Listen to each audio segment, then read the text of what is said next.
IPCA, o que é, para que serve e como é calculado. Eu sou Gustavo Greis, planejador financeiro CFP e investidor no mercado financeiro há 15 anos. Estou nesse projeto aqui com o Rico Domingues, investidor e concursado, para entregar para vocês todas as ferramentas que vocês precisam para alcançar sua liberdade financeira, sem depender de governo, sem depender de previdência social. E para isso você precisa conhecer essa sopa de letrinhas do mercado financeiro. IPCA é um índice de inflação.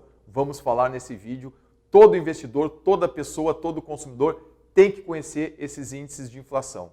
Então vamos lá. Não se esqueça de se inscrever no canal para continuar recebendo conteúdos dessa natureza. Também acionar o sininho para receber as notificações e deixe sua mensagem comentando o que você quer que apareça por aqui. Vamos falar então do IPCA. Inflação e IPCA andam juntos, então você tem que saber pelo menos o que é uma inflação. E aí se a gente joga lá o conceito no Google, você pode pegar uma definição geral aí amplamente aceita, que é exatamente o aumento generalizado de preço. E o que não é inflação? Não é inflação um item determinado subir de preço. Você tem um aumento generalizado de preço, aí você tem a inflação. E o que isso acontece e qual é o impacto na sua vida? O seu dinheiro se desvaloriza ao longo do tempo. Aí você pega, por exemplo, uma inflação de 10% ao ano, você tem R$100, os produtos que você consegue comprar hoje com R$100, você só vai conseguir comprar lá na frente com R$110. Então se você guardar o dinheiro ou então você tem um salário que não tem um aumento, você vai perder poder aquisitivo por conta da inflação. Então tá aí. E qual o papel do IPCA? O IPCA é exatamente para mostrar esse aumento. Pô, a inflação é um aumento generalizado, como é que eu vou mensurar isso? E aí entram os papéis aí dos índices, como o IPCA. E o nosso IPCA é o Índice Nacional de Preço ao Consumidor Amplo. Está aí, calculado mensalmente pelo IBGE. O que ele vai fazer? Ele mede a variação de preço de uma cesta de produtos e serviços. E está aí, é isso, simplesmente isso. Mas quais seriam esses bens e serviços? Como ele é calculado? Olha só, o IPCA, quando ele é calculado, o IBGE, o que ele faz?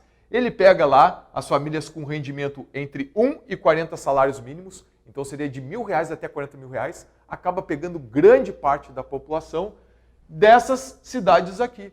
E o peso, naturalmente, vai depender do tamanho ali da participação daquela cidade que está sendo considerada no cálculo.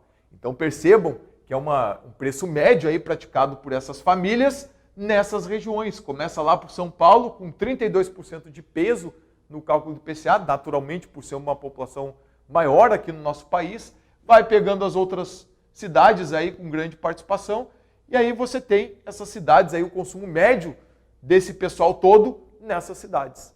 Show de bola. O que falta para o cálculo? Já sei quais são as famílias, já sei quais são os centros que eu vou verificar. Qual o preço que estava antes, qual o preço que está agora, para ver se teve aumento ou não. E quais são os produtos e serviços considerados no cálculo do IPCA?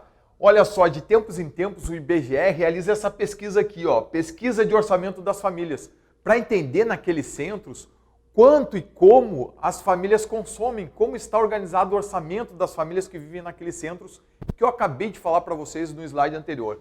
Olha só, isso aí vai variando ao longo do tempo. Ao longo do tempo o IBGE vai fazendo essas pesquisas e essa distribuição dos orçamentos das famílias vai sofrendo alteração. Então olha só agora em 2020 como ficou. Artigos de residência, 4,02% na composição. Vestuário, 4,8%. Educação, quase 6%. Comunicação também aí, entra celular, por exemplo. Despesas pessoais, 10%. Saúde e cuidados pessoais, 13%. Habitação, 15%. Alimentação e bebidas, 19%. Transportes, 20%. Então isso é o quê? É o consumo médio daquela faixa de rendimento daquelas famílias de um salário mínimo até 40 salários mínimos, naqueles grandes centros que eu falei para vocês, é isso que é um orçamento familiar, é isso que as famílias estão gastando nesses centros em média. Então você tem que ter uma ideia disso, isso é uma média. E tá, beleza, e para que serve isso? Ele acaba se tornando então um índice oficial de inflação do Brasil, exatamente porque pega quase toda a população brasileira. Pô, quem é que ganha mais do que 40 salários mínimos por mês? É muito pouca gente que fica de fora. E os grandes centros do país estão lá sendo pesquisados para fazer a conta mês a mês. Show de bola, tudo dominado. E aí o governo acaba utilizando isso aí como uma meta, ele utiliza o IPCA para medir se ele está dentro, se a inflação está dentro da meta ao longo do período, no mês, no ano, e acaba tomando as decisões de sua política monetária para buscar o equilíbrio entre economia, aquecimento da economia e inflação através das políticas aí lá do nosso Banco Central. E aí sim nós temos as alterações das taxas de juros como uma parte dessa política e acaba sendo influenciada aí de acordo com a variação do IPCA. Show de bola, isso é IPCA. E no mundo dos investimentos, qual a importância do IPCA? Quando nós realizamos investimentos, nós esperamos guardar o dinheiro para usar no momento futuro. Show de bola. Só que se nós recebermos menos que a inflação, nós perdemos poder aquisitivo.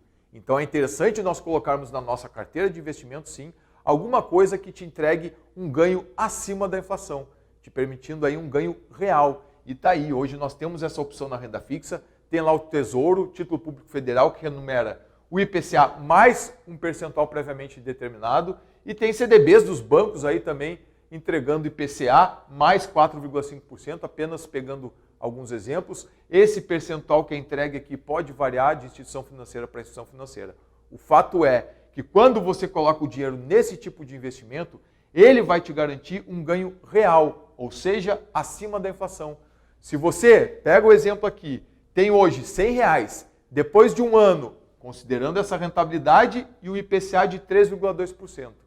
Quanto que você gasta hoje com essa cesta de produtos e serviços que eu coloquei para vocês ali, como sendo uma média do orçamento familiar daqueles grandes centros, das famílias com 1 a 40 salários mínimos? Daqui a um ano, para comprar as mesmas coisas, aqueles produtos e serviços, você precisa de quê? R$ 103,20, como uma média aí dessas cidades para consumir esses produtos e serviços. Show de bola. E agora, no seu investimento, você vai colocar R$100 aqui hoje, você, ao final do período, vai receber o IPCA, 3,2%, e ainda mais aquela taxa prometida. Então você consegue manter o seu poder aquisitivo e ainda ter um ganho adicional em relação à inflação. Isso é ganho real. Por isso que é interessante sempre ter algo na sua carteira de investimentos atrelado à inflação que te proteja parcialmente ali a sua carteira de investimentos da inflação. Vai que a inflação dispara e aí o pessoal fala que a renda fixa morreu.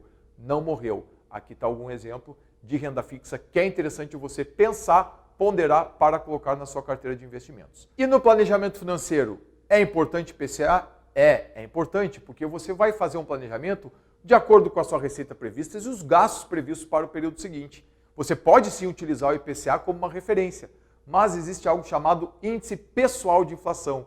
Como eu mostrei para vocês, aqui lá são alguns centros, é o consumo daquelas famílias em média. Você não pode pegar, por exemplo, um casal sem filhos e comparar com o orçamento de um casal com filhos. Você tem um gasto escola ali com maior peso. E aqui em Florianópolis, só para vocês terem uma ideia, o colégio da criança lá nos últimos anos aumentou em torno de 10%.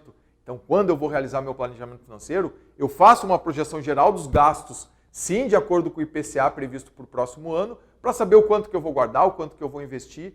E aí sim eu faço pequenos ajustes de acordo com a minha inflação pessoal. Se você gostou desse conteúdo, curte, se inscreva no canal para continuar recebendo e não deixe aí, não se esqueça de colocar sua mensagem e nos contar o que você quer ver por aqui nos próximos vídeos. Grande abraço, vamos lá, firme e forte!